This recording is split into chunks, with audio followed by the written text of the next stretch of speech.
Hope everybody's enjoyed the first couple of days of the CharTec event. My name is Jeremy Cullen, sales rep here at Overwatch, a former CharTec member and former MSP owner.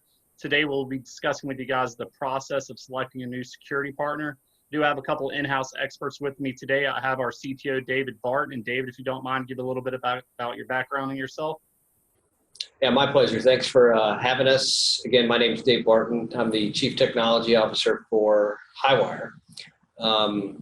My primary role is to help grow out the Overwatch business. So Highwire Overwatch is our security side of what we do. My background lends itself to where I'm at because I spent about 5 years in the Air Force building classified computer networks, and then about 15 years at Sprint and AT&T building, managing, driving security.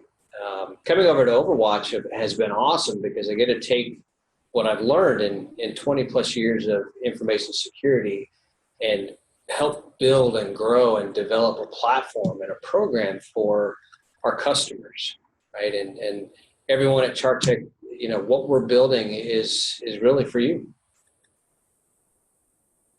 That's great, David. Thank you so much again for joining us. I think it's a great value add to have you on the team. Also like to introduce our CEO, Mark Porter. Mark Porter, if you don't mind, give us a little bit of background on your information for the audience as well. Sure. Thanks, Jeremy. And thanks to all of you at the CharTec Academy. We're really happy to be able to participate and proud to be such part of such an awesome group. Jeremy mentioned that he's a former member of the group and really advocates on behalf of how much benefit all the MSP partners get out of it. I've been doing this for about 20 years, leading the Highwire organization, been delivering services for partners in a channel-only fashion that entire time. We started on a simple premise 20 years ago. We set out to deliver the best services we could around, at the time, Nortel technology, until they went the way of the dinosaurs in 2008. And since then, we've been focused on listening to our partners and delivering all sorts of services, both managed and professional services around the globe that our partners could avail themselves of to bring to their customers and deliver. We deliver under their brand. So Overwatch is the latest in our portfolio, and the Overwatch portfolio has a number of products within it. But we're very excited to bring that together, and I'm very honored to be able to participate in this panel. Thanks so much, Mark. So David, I have a question for you. So part of the process for selecting a new security partner, how does true cybersecurity differ from what people have been doing for the years with firewalls and endpoint protection, how it's just not enough anymore? You know, somebody asked me that question the other day, and my first response was, if the way we've always done it was effective, why would we have so many breaches? I mean, if you look at the newspaper today, from ransomware to hacking events to disclosure of hundreds and thousands and millions of personally identifiable data, if the traditional security model worked, why are we seeing this? Why is it continuing to grow?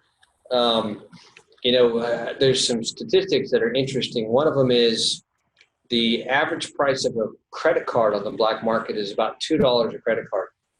The average price of a healthcare record is $250 a record. So if you're in healthcare, you need to be paying attention, right? Because the bad guys are after your data.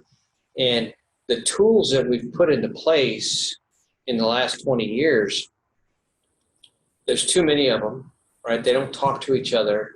We're trying to solve this with technology. And the truth is, it's not a technology problem, it's a business problem. And the business problem is, I have too much data to protect. I have too many tools to pick from. I don't have enough people to solve the problem. We're trying to address an evolving problem with a solution, with a Band-Aid that doesn't evolve with it.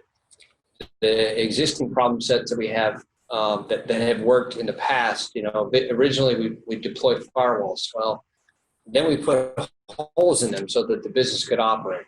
And eventually there were so many holes that the firewalls become ineffective. So they go to the next layer of technology, and they put in encryption, and they put in proxies, and they put in multi-factor, and on and on and on. traditional methods aren't working. We've got to move to an environment where we've got correlated, integrated platforms, right? Integrated security platforms that solve the problem for us. Great insight there, David. I really appreciate it. And you mentioned here, and I'd like Mark to kind of fill us in a little bit. You mentioned that cybersecurity is not a technical problem, but a business problem. Mark, can you elaborate on that, please? Sure. I have a very strong opinion on this from looking at it as a business executive and a business owner. When you look at the lay of the land and you look at the way things work, there's for all of us, we're all trying to do the same thing for our customer at the end of the day, which is to provide value for them. So when we look at how do you provide value, you can't really provide value if there's not a pain point or something that the customers can't do for themselves. So when I had some very technically oriented folks pitch me on developing different types of managed services for our channel partners, and managed security being the one that was most highly sought after from an investment thesis by the team, I really began to understand that it's almost overwhelming as a business owner, and almost overwhelming when you look at the risk and the responsibility that you have to protect your customers' data, your employees' data, your personal data that resides inside a business. And every business has those. So when you look at the landscape, there's anywhere between 12 and 1,400 tools, depending on who you listen to. There's an absolute shortage of personnel to manage those tools. And once you start getting information out of those tools, you have an affirmative responsibility to do something with that information. The security organizations in large and mid-sized companies and in small businesses, if there is such a thing, or even in MSPs, those businesses become experts at managing tools. They become really good at managing a tool like Splunk and developing around it and doing things like that, but they're not doing security. They're just managing the tools that they have in place. And the more tools that you bring to bear that to solve a very narrow problem, the more you start stressing the systems around and making it harder and harder to actually be secure. So when we looked at it, we decided that the only way to go about this was to bring forth a solution that solved for those pain points for our customers. And most important, when we're talking to our partners and talking to them about the benefits to their customers, is that if you bring forth the right solution set and the right managed solution set, you're really bringing forth information. And the power of the information is what's so absolutely critical to the customer, because you can now begin to help them set forth on a strategy with large amounts of data to back what you're trying to tell them, and to bring a real strategy to the table to maybe plug some gaps or look at their practices and start to counsel them as a trusted advisor, a trusted authority in the space on what the right things to do, because security is not about a product or a thing or a tool.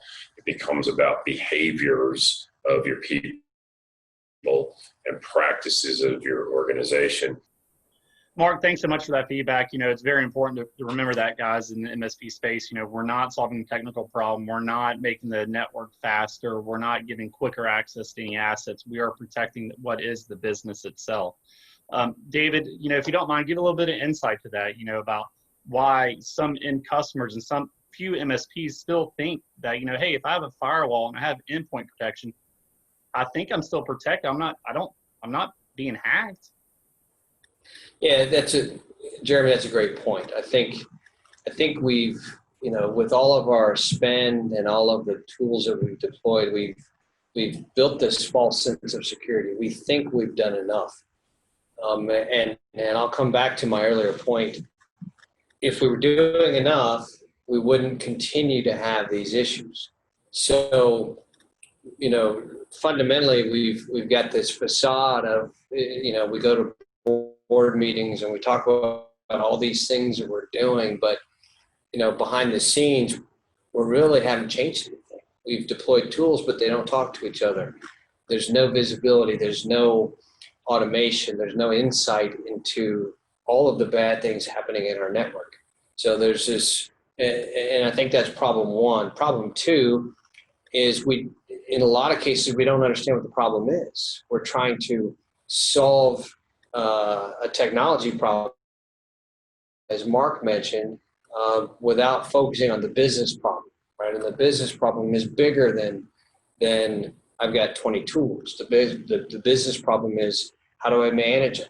And so I think, and back to that idea of we don't fully understand the problem. We're putting Band-Aids out. We're trying to solve the problem without thinking about it holistically, the big picture, right? So I think that's number two.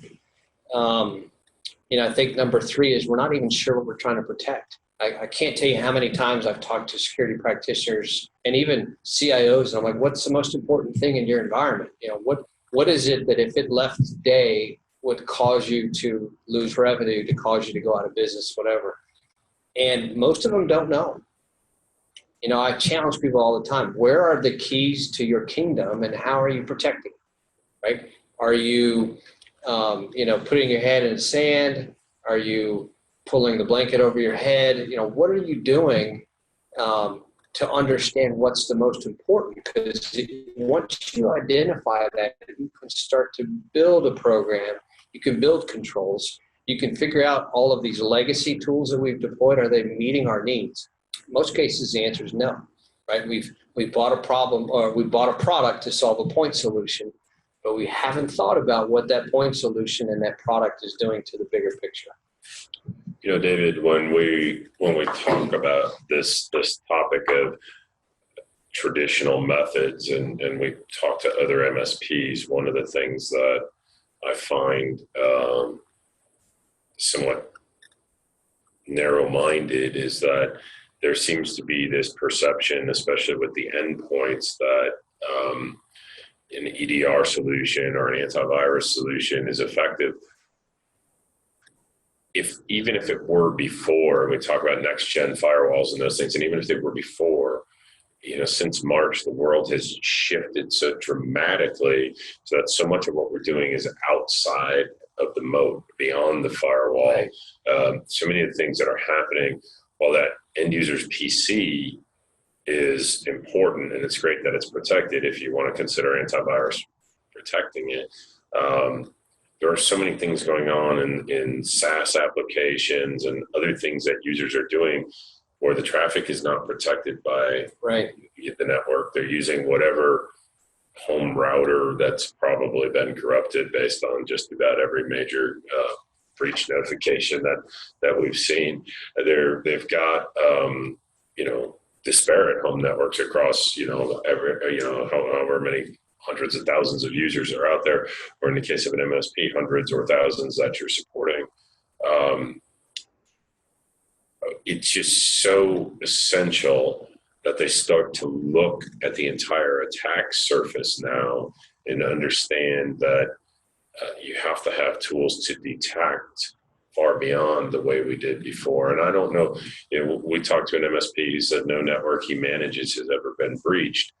My assertion is that he doesn't know any network that he managed has likely been breached because he doesn't have the tools that have that kind of detection capability. Right. I mean, what's the likelihood if an MSP has 100 clients that no network that they're serving has ever been breached?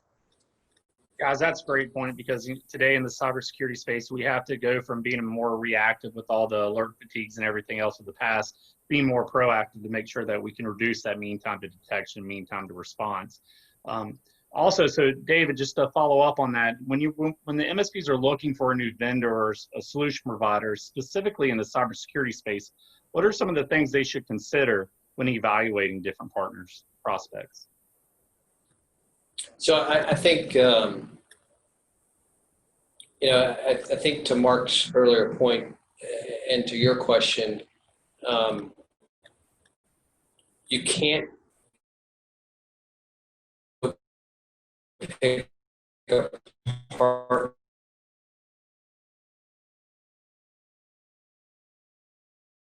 or a product set that's siloed off. It needs to be integrated. To the EDR point, EDR was a great idea, but once the device left the network, you lost control in most cases. You certainly lost the ability to do any correlation amongst your endpoints. EDR, MDR was a great idea too, but in that case, in a lot of those cases, you were limited to the platforms that your MSP partners wanted you to manage and control, right? So we've evolved that idea to a detection and response, but we don't care what platform you have. And so to answer your question, Jeremy, you need a partner or a vendor or a solution provider that's giving you a platform that goes beyond EDR. It still can do endpoint responses, right? It still does managed detection and response, but it goes beyond that and says, I don't care if you're Palo or Checkpoint or Cisco or FortiGate. To me, that's a firewall, and I'm going to pull that data in, and I'm going to respond on those channels, and I'm going to give you better visibility across your entire continuum of products, right?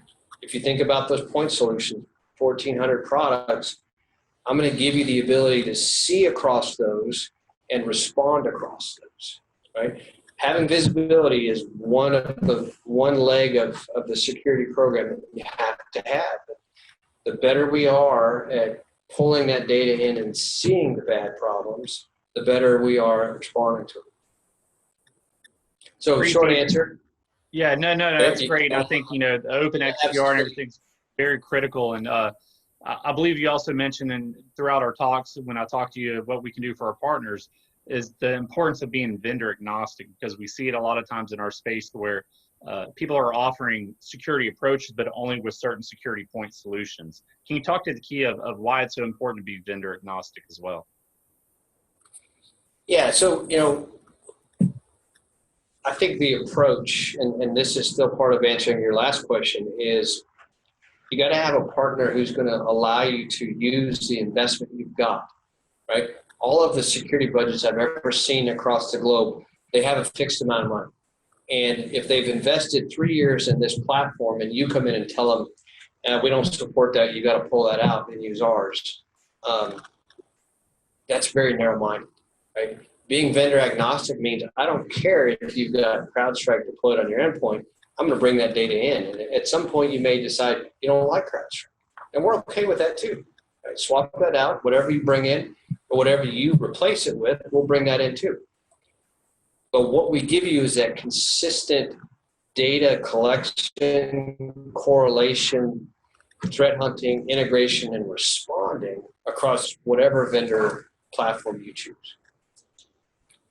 I'm not surprised to hear you say that, because our technology's very own Travis Day repeated the same things that he loved about our platform, as far as being able to utilize that our SOC analysts utilize on his team's behalf. And to transition a little bit, Mark, when we're looking at bringing in a new solution provider, I know one of our core values that you speak of often speaks to this. What are some of the things that MSPs should be looking at outside of just the software as a service, infrastructure as a service, or SOC SIEM as a service, if you would? Well, yeah, actually, I was just going to interject on David's last answer about this, because I think all those things are critically important. But I think, having the right tool set and those pieces is important. But as I said earlier, this isn't really a technology problem, it's a business problem. I think that when I look across what David and his counterpart Phil, our CISO, have built, and look at what makes our organization special, it's the people and the processes and the amount of maturity across the management team that's driving this. And that's really where things start to get pretty extreme when you start looking at time and money, or what I like to call the wham, the wherewithal, the ability, and the money. And you have to have all three of those things to make this successful. That's intellectual wherewithal. Have the thought leadership, the visionary folks, and hopefully I help a little bit in that aspect of it. That's about the only area that I can lend to in this section of the business. then having people with the intellectual firepower that have been there and done that, practitioners. We have two CISOs. We call one the CTO seated next to me, and the other is a CISO, or it would be confusing. But to have that kind of horsepower, where you have two people of that caliber with 20 plus, in Phil's case, 30 plus years of experience practicing in the business with global Fortune 100 manufacturers, with HIPAA high-tech experience, with secure government networks. We have a security architect who's worked on secret and top secret projects for the U.S. government and worked for a multi-billion-dollar conglomerate working through all of their subsidiaries.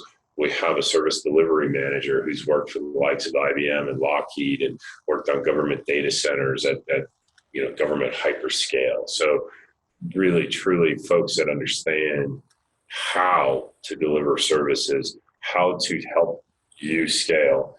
And then most importantly, because of the DNA of our organization being 100% focused on the channel for 20 years and not 99% or 99.9, always looking at how to work with a partner and help them service their customers, and having these resources available to our partners. As we spoke to a partner earlier today, what we have is a business that is ready for you to port and attach to your business. But the important thing is that it's your business first. It's you plus us, and we bring those experts along with us so that you can go from being trusted partner to trusted authority to that customer, and truly sit down and help them have the right conversations about risk assessment and their environment.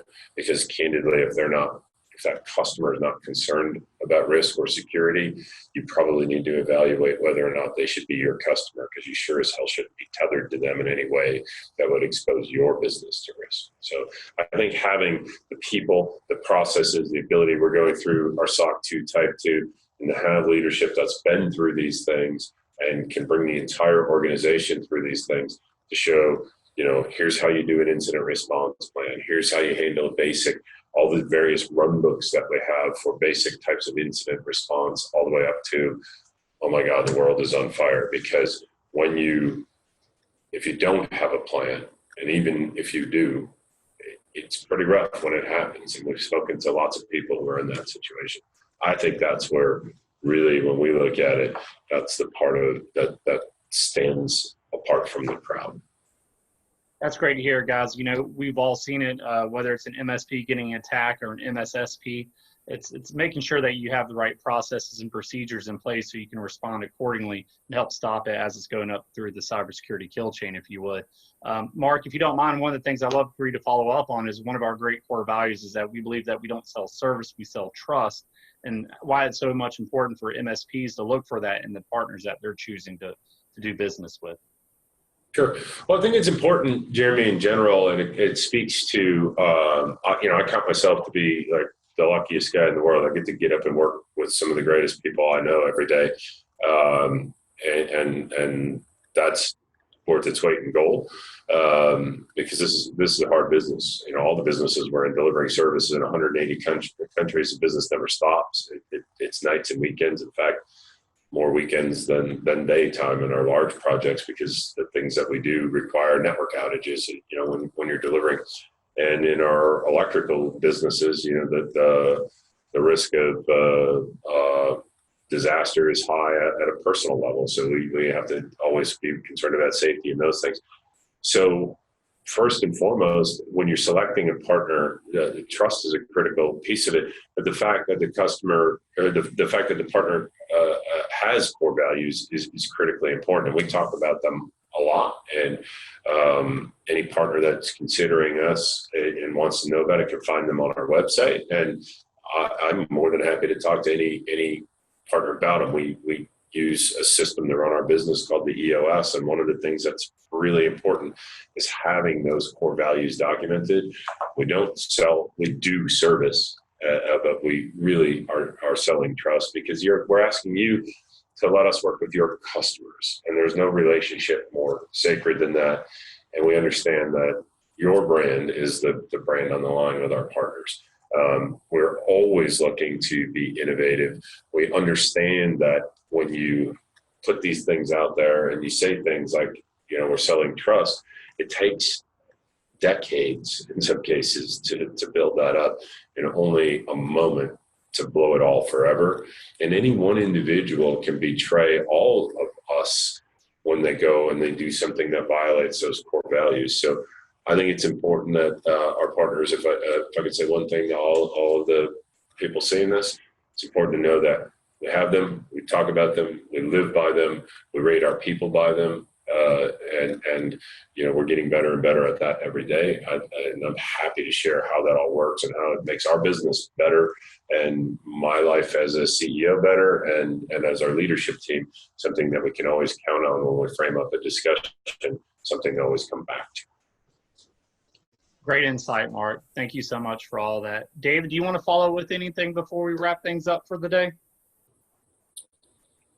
I think, my only parting thought is doing information security is not easy, right? If you're going down this path and you're looking to add information security into your portfolio of services, it's going to be critical that, to Mark's point, that you find that partner that has the right values that's going to help you, right? Two, that they're thinking big picture. They're not just trying to solve an endpoint problem or a network problem. They're thinking about the security problem holistically. It's a bigger issue. And I think third is our customers are demanding it, right? There's a huge opportunity. And if this is the path you want to go down, jump in with both feet, read as much as you can, ask questions, learn. The one thing I'll tell you is security is not a job that you get in and it stays the same. It's going to change every day. And if you're not willing to put the work in to be the best that you can every day doing information security, then don't do it, right? Don't do that disservice to your customer. On the flip side, if that's where you want to go, find that partner that's going to help you get there. Great feedback, guys. Just want to say thank you so much to CharTec, Alex, Brandy, Emily, Nick. Thanks for having us here. To all the MSPs out there, if you currently don't have an MSP coach or if you like what you've seen so far this week, please reach out to CharTec. It's a great MSP coaching firm. I would not be where I am today without their help. And finally, if you guys are looking to team up with a cybersecurity division as a U plus us offering, please reach out to Overwatch Sales. We are here to help, and check out our new special that we have. You can get up to 2 months free, and we're always here to help, and we want to build our relationships based off of trust. Have a great weekend and hope to see you at our booth.